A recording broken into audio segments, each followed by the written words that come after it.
So far, we've valued and embraced the idea that an adult learner is going to join your session with their life experience, with their work experience, and that's going to create a bigger context in your session for learners to have another stimulus to recall and think about. So it's only going to enhance the lesson. There's a little bit of a barrier to that as well, though. Sometimes employers are sending workers along, not so much for the skills and knowledge, but for a little bit of an attitude adjustment.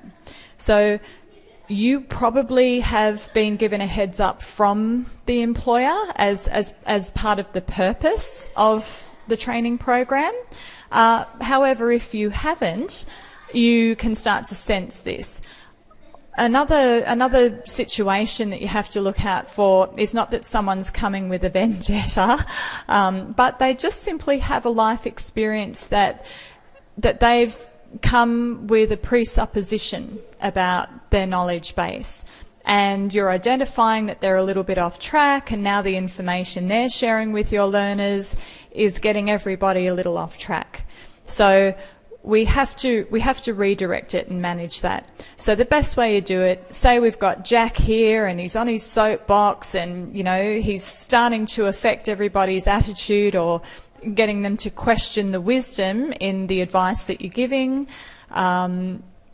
you know, or even if it's not quite that blatant, you can see that the knowledge that he's sharing, the experiences he's sharing, is really deviating from what your objective is. So the best way is just to intervene as soon as they catch their breath, and you use your non-verbal body language, and you say, look, thanks, Jack. Paul, what do you think about what Jack's saying?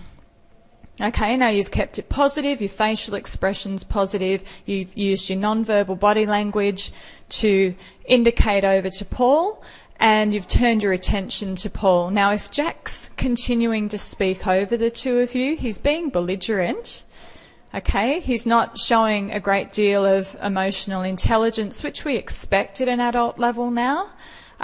So you can just ask Paul to stop. Excuse me for a minute, Paul. Jack, we're just going to listen to Paul's idea on this right now, and then you return to Paul. Now, if Jack's persistent, you would just turn to Jack and say, look, I hear where you're coming from, and I'd love to talk to you about that more in the break.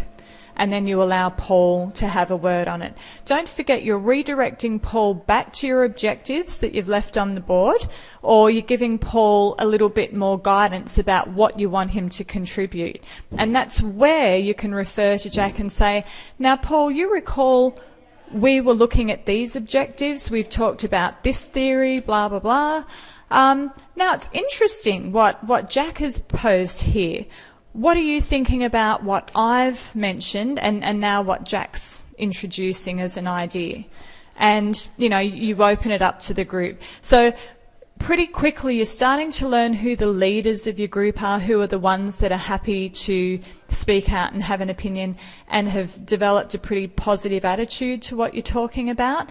And they're the ones that you're ready to call upon in times of need.